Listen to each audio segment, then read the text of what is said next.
Welcome back to the Overthinking Podcast, the show where we break down all the chaos in your brain, help you lift heavy, set boundaries, and finally figure your life out. One honest conversation at a time. And today we're freestyling because we are in the flesh. And we just got back from a whirlwind trip. And the last couple episodes we have been recording in the future. So we're just going to do it freestyle in real time for you.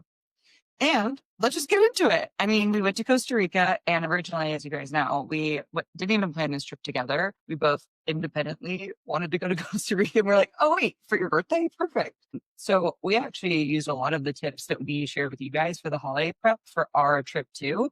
And sure, we'll talk about some of that like tactical, tangible stuff, but really we just want to like debrief and recap as if this was like, Sunday brunch after a night out. Like we want to recap the whole trip for you guys. Because as we all probably are aware, the holidays are a whirlwind as it is. And the last 2 weeks, especially for Brie, have been, I don't know, chaos. Is that new? No, it's not new, but it's a different form of chaos. And I actually would say I feel more recovered. My bandwidth is better than it's ever been. And I'll tell you why. You've had a big break from work, which I think was necessary. We've gotten to frolic in waterfalls, be in nature, it's grass. And amongst all the holiday parties, we just wanted to kind of share our last few weeks, things that have been exciting. We are all jazzed up right now because we are also about to go do some content photos for the podcast. That's why we look so goddamn gorgeous. We actually put on makeup today. So let's go back and talk about our trip. You landed in Costa Rica. You went to San Jose, right? Yeah, out of San Jose. My best friend Rachel and I, who's also a 10 plus year fitness coach.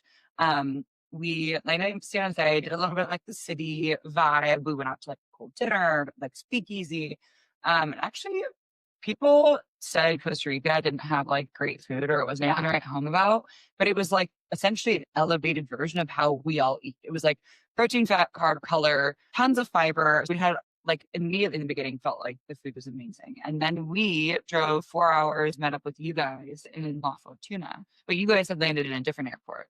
So my husband and I flew into Liberia, which is like more northern Costa Rica. And then we did like a 45-minute drive to the coast. So we stayed more coastal for a few days. Him and I got this cute little Airbnb. Also, I don't know if anyone needs to know this, but Costa Rica, 100% safe. Definitely not any more dangerous than the United States. But yeah, super safe. We felt totally comfortable walking around. Granted, he's also like a huge man. He's an action figure. Yeah, he's like my own personal bodyguard, so I'm pretty sure I feel safe anywhere. The coast was great. Like you said, the food was just like simple and phenomenal. It's like protein focused, tortillas for your carbs or rice and beans, lots of fruit, fresh everything all the time.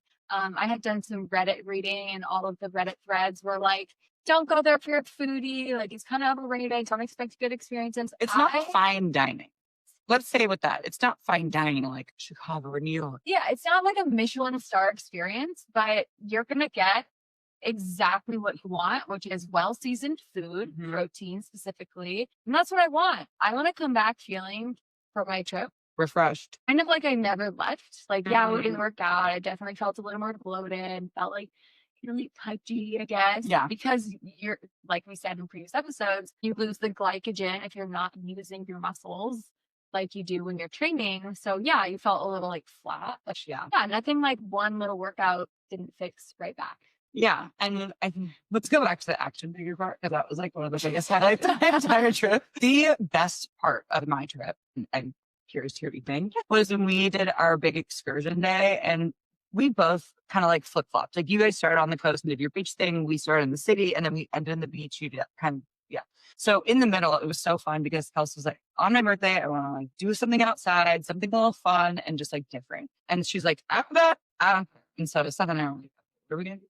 We did find a good dinner place, but the hike was crazy. So we did this waterfall like hike where we scaled down the side of this like basically mountain, steep hillside into the like big area. And we walk in and we take our shirts off and the entire cove waterfall whips their head around and they're like, what the fuck? What? Who are these people? Or jacked people rock crawling. Rock crawling and cannonballing and taking flexing. I mean, we were a little cringe, but it was so fun.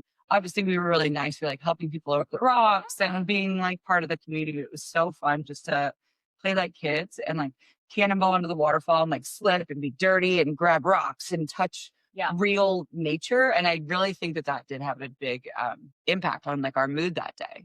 Totally. It just felt like, I don't know, we do all this lifting. Like I was reminded of like all the reasons why we work out, right? Like there's so many moments in your life. I'm sure you get this too, where you're like, I don't feel like going to the gym today. I don't want to go. And like maybe it's cold outside. You come up with numbers of excuses of why you're not going to go to the gym or why you don't want to go to the gym. But it's in those moments where you're like, oh shit, all this effort that I invested of going to the gym for years and years and years is paying off because I'm strong enough to climb over rocks and like propel myself up the side of a mountain or a cliffside or walk 300 steps up and down. Right. Which, by the way, my calves are still Still sore. Oh my God.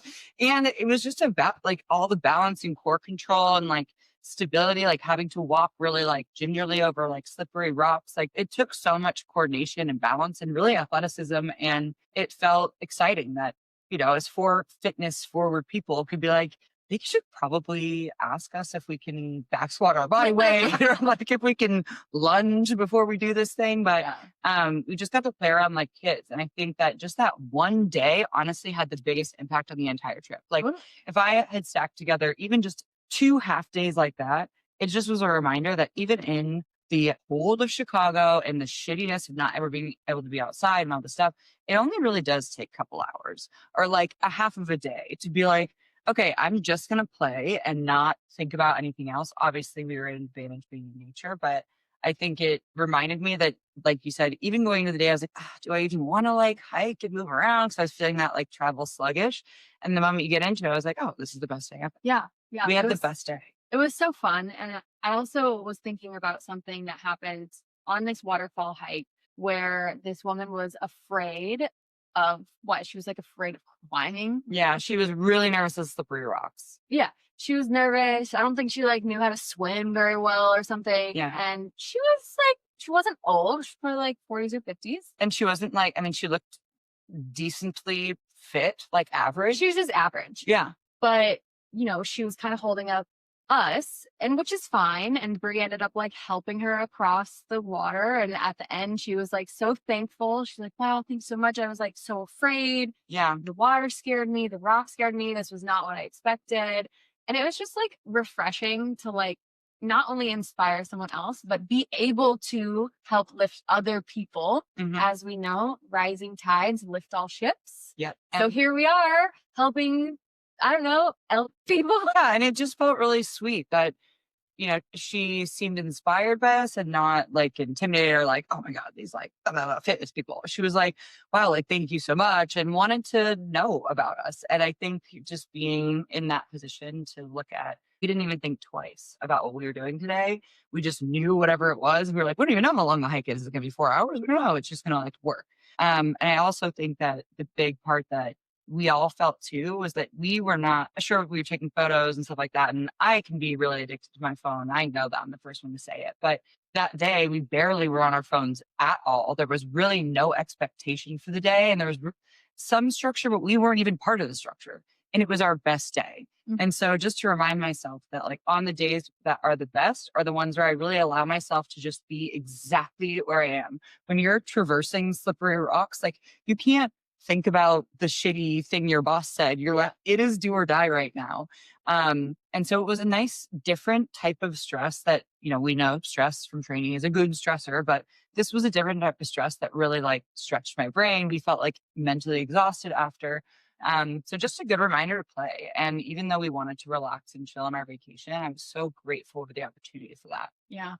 So the rest of that day was supposed to be another little hike. And because we exerted so much energy and their timing was off. Like if you're going to do a waterfall thing, have that be the last thing, right? Because then you're just like sloshing around your slippers. So the original schedule was waterfall, hike up to the volcano, and then hot spring finish, which that sounds great on paper, but having done it where we were like, wow, we just exerted so much energy. It was also started at 7:30 in the morning. So we had like the babyest breakfast, and lunch wasn't until 1. So we were supposed to go waterfall, see this like indigenous community, which was really sweet. It was so sweet. And then it was lunch at 1, and then another hike, and then the hot springs.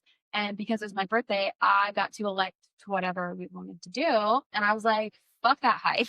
I was like asking the guide, I was like, so like, how long is it? How many hours? Do I have to wait for everyone? How do I expedite this? If it was me, I would have just gone straight to the volcano hike right after, or start with the volcano hike, finish in the waterfall, boom, good to go. Yeah. But I overruled the second hike. And it was funny because the tour guides were like, wow, you guys are like athletic, you're fit, you did so good. I was like, yeah, I just exerted all my energy. Like, we're like, we work out all year. That's exactly why we're not doing it, because we just want to go drink some martinis by the hot spring now, and we want to bypass. Yeah, I was like, I'm trying to be horizontal and chill. Like, and then what did we do? We went to one of the hot springs around the corner, and because we are the way that we are, started doing pull-ups and pistols and handstand walks and sit-ups, and like just started being menaces of this like completely barren hot spring. Like no one was there. Yeah. And I think I had no liquor license. Yeah, we like get there. But drinks. There's a swim up bar. And we're like, sick. We'll order a little cocktail. I'm not even a big drinker, but I was like, this just feels like the thing you're supposed to do. Right. They were like, I'm sorry, we don't have alcohol. And we're like, okay. So we just started playing. We're like, fine, let's take a gummy and start playing. So we took a gummy and started playing in the water. And then we were like, okay, we're done. We're ready to go. And we went to dinner. We went to a nice dinner, got cleaned up. One of the coolest things about where we stayed, and kudos to Kelsey for finding this Airbnb, we stayed in a treehouse where you had to go across like a tightrope bridge. Mm-hmm. Suspension bridge. You had to go across to go into your room. And then on the balcony, there was a tub, which was so hot. And there's like on a creek, so you could hear the water and all the like trees. Turns out in the jungle, there's actually not a lot of sun. So I didn't get as tan as I wanted to, but that was like which is good. Prevents aging. Fine. But if I'm gonna die, I want to die hot. I'm gonna die with a little pink. If I'm gonna have some wrinkles, it's fine. As long as I look hot. But that was really cool. Like just going out to the suspension bridge and being like 100% immersed in nature. Like, every moment your eyes were open. Yeah. The second part was in La Fortuna, by the way. And I would say Costa Rica's best asset is ambient noise. If you're someone who likes to sleep with a white noise machine, go to Costa Rica. Every single place that we stayed had, the sound of a brook, a babbling brook. Our little birdies in the trees. So many birds, just frogs at night. It was the best. Yeah, I am very much that way. Like definitely sleep with white noise. Also, like just being in your head. I felt like the consistent level of relaxation and access to down regulation was abundant. And then going into like the beach town, like my whole thing is like, I want to surf. And then the first day I was like, honestly, a little bit bummed. I was like really pissed. There were no waves. And like, because I had attached so much expectation to that segment of the trip, I let myself get bummed for like a moment. And I was like, we had the best day when there was literally no expectation and we were just carted around like little kids. Yeah. So the second half, or like last kind of part of the trip, I'm curious to hear how yours was. We flew back. Oh, you flew back. Yeah. So we just like basically woke up, worked out, and just like lived our normal life, but in a relaxed way and by the beach and with natural sun finally for the first time. And then flew here to see you. Which leads us to almost now. Seth and I flew back. We went to the coast. Seth and I flew back. We had to get back to start prepping for our big Christmas party, which we had about 18 people come, which is way smaller than our Thanksgiving party, which I love a more intimate party. So Deckmas, which is our Christmas holiday, is my favorite holiday because we play games. I don't know if anyone else has played the snowball game. It was my first time playing, so if you haven't played it, it's chaos. It's like the game where someone wraps like little presents or toys or candy in progressively in saran wrap, and then the one person is wearing oven mitts. The other person next to them is like holding dice. Like rolling the dice, trying to get doubles. And the moment they get a double, she has to stop unwrapping with the oven mitts. And then it's my turn. Yeah, it's chaos. If you've never played it, look it up. Play it next year. It's worth your time. And then we also do a white elephant. What'd you get for white elephant? I got a towel warmer, but like I couldn't travel with it, so I did give it to Steph. So ooh, that sounds great. Come up for her. What did I get? I got a sand towel, like one of those like it doesn't stick. Sand doesn't stick. It was actually my favorite thing that I packed in Costa Rica, because having like a towel or something just to like cover when it's like dewy and wet and like beach and dirt and whatever. And sand cloud towels are the best.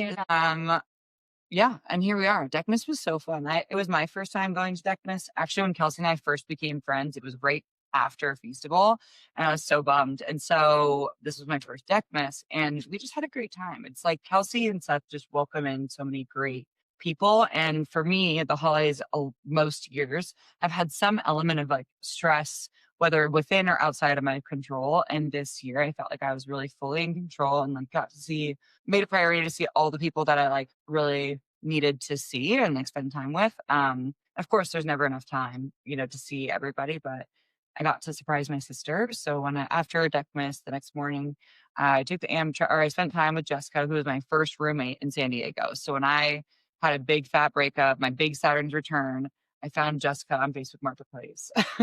Drove down 8 hours the next day to meet her. We became roommates, best friends. And then, so I got to spend some time with her Christmas morning, and then trained up, spent time with my sister. And it's interesting because my sister and I are 5 years apart. And every, summer growing up, we'd like go to Mexico or like somewhere cool. And it was kind of like the time where her and I would bond, because it was like, okay, like no parents, no rules. We're kind of like each other's friend. And every year I would notice like how big that 5-year age gap felt. Right. And so, when I'm in high school and she's in middle school, we're just like on different maturity levels. And so, every segment of every season, I reflect on that. And this was the first season of us that I felt like we were here. And almost like Lexi struggled a lot in her life, like really, really struggled. And I'm just so proud of who she's become and all the hard work she's put into like the life that she's created. And so stepping into just her life, how it is, like it was the most moving thing to see, like, look at every brick by brick you created your life. And I've been in Shout out Lexi, so she moved this podcast. And being a major hype girl for the podcast, she is my absolute love of my life. And it was really cool to see her in her element, and also to see, and actually she was the one who got me the Overt Thinking podcast book that I got you. Gifted me, and it's so cute. I should go around and grab them. But I gave her like a little ashtray, Overt Thinking ashtray and lighter with us on it. And then my sister had made us this like big Shutterfly book with like screenshots from all the content that maybe Kelsey has made over the year. And yeah, I was just really proud of her. And so now you helped her buy her car. My God. So you guys know the fucking craziness of my car journey this year, that I spent $2,000 to ship my car, then got into an accident because someone rear-ended me, and then totaled it after that. So now I have a new car and I've learned quite a bit. Here's the deal. Because of all of my like crazy car journey stuff, I now feel like I am empowered through my struggle to know how to buy a car, to know what to ask, know how to use ChatGPT like a pro. And so Lexi and I got to test drive some cars. I got to coach her through it. And I will say that was like one of the shining moments for me this entire year, because you got to be big sister. I got to finally be like big sister in a way that I could share things that I learned the hard way, which this year I have learned so many things the hard way, especially about cars. So being able to even hear myself like say the things that I was saying, and like the knowingness of the things that I had learned, it was inspiring to see her excited and feel cared for, when those are things that I've felt so embarrassed about, like when I don't know adult things, or I don't know the right question to ask, or am I getting manipulated? I don't know. And it just felt so good to be there and be like, nope, these are the questions we're going to ask. Do you like this? Is this okay? And I felt like I just really like shut up. And one of the best ways to like, I think, learn something and ingrain it is to teach someone else, which is like the whole reason we have this podcast, right? Like we are experts in fitness and health and nutrition, and that's why we have this podcast, so we can relay all the things that we once fucked up on. Seeing all of our clients fuck up on too. Right. Because at the end of the day, like they're all lessons. We're all growing and learning and navigating through it. And truly the best way that you can really grasp whatever topic, whether it's buying a car, whether it's learning the meal prep, or whether it's learning the gym. Set boundaries is to teach someone else. So if you're listening to this and you've been listening to us all year, try teaching someone else, whether it's your mom or your sister or your dad. the things that you've learned so far in your journey, and that'll just solidify it that much more and make you a little bit more in line with that person that you're trying to be. Let's go back to our Detox Your Holiday episode when all else fails, because I think if anyone listening to this, reflect back on whatever your biggest obstacle was this holiday season. And maybe it was a person, a place, or a thing, but especially if it was a person, right? Like if you had like a tough conversation or something icky kind of came up or whatever, instead of like, let's shift the kind of the focus. So instead of like what they said, what they did, their beliefs, the difference, the contrast, let's think about like what we could educate them on. And whether they want it or not, it doesn't really matter. But knowing that you're in a position of actually like, I believe that you can learn this. I believe that you can know more things. And I think that when it comes to a lot of this icky stuff that comes up in the holidays, it's more because of fear than anything else, right? When grandma comments on your, or mom comments on your plate, or how come you're not eating more, things like that. It's like there's things to educate them on and say like, oh no, I'm actually just starting with a small plate because da da da. And because you guys have been listening to this, we know that you guys know what to do. Yeah. And I wanted to say that we, like I said, are quote unquote experts in the fitness and health industry, and we still fuck up, for lack of better words. Like coming back from vacation and having the holiday party and then next week's New Year's, I'm going to absolutely go listen to episode 41, Detox Your Holiday When All Else Fails, because I'm not feeling aligned to what my goals were previously and what my habits were. So it takes some readjusting and recalibrating that I'm absolutely going to go do. And the reason why we put out this series and kind of concluded that with episode 41 was because these are the tips that you're going to fall back on when all else fails. And that's absolutely where I'm at. I don't know about you. Yeah. In my fitness routine, it's navigating like getting meal prep started again or starting a workout routine, like finding the tips that actually work. That's why we put that episode out.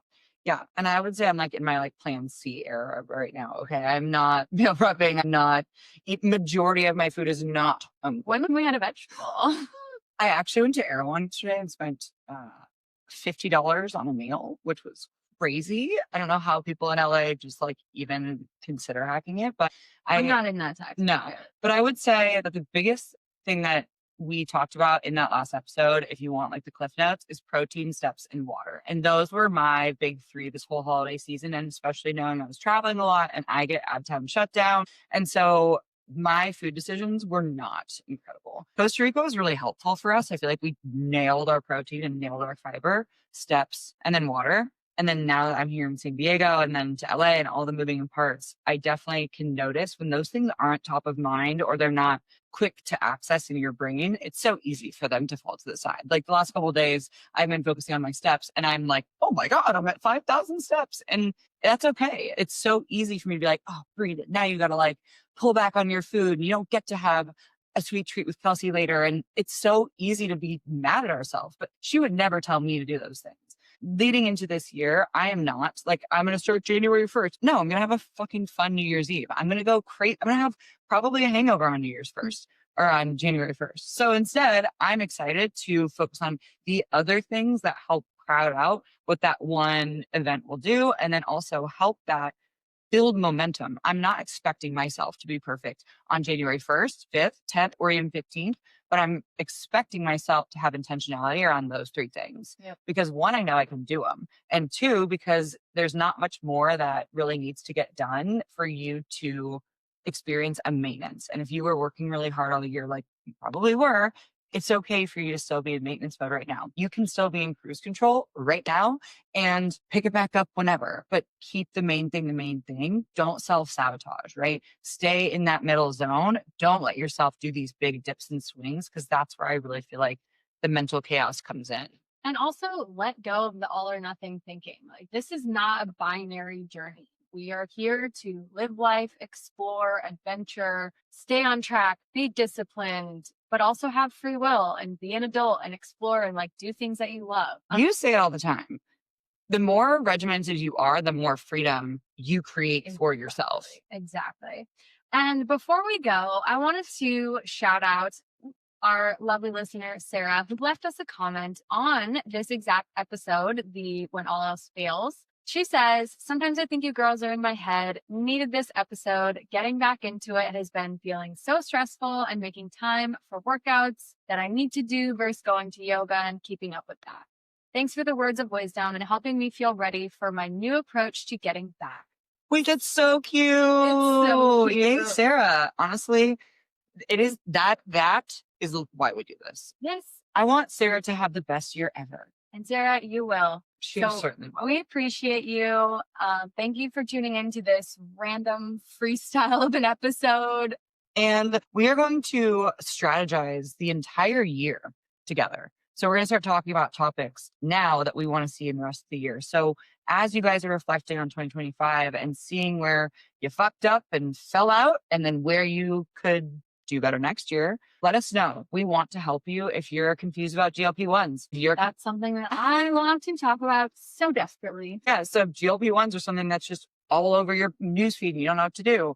If you are still struggling with that same relationship that you're hanging on to from 2025, let us know. We want to give you the tools, but we want it to be something that's actionable. So thank you for being with us this year. This has been quite a wild ride. For me, it's been like the most consistent thing of my entire year. Same. And as always, connect with us. Leave us little comments because we look at those on Spotify, on Apple Podcasts, on Instagram. Send us your DMs. Connect with us at overt_thinking podcast, at Brianna Lamb, at Kelsey Michelle, and we will see you in the next episode.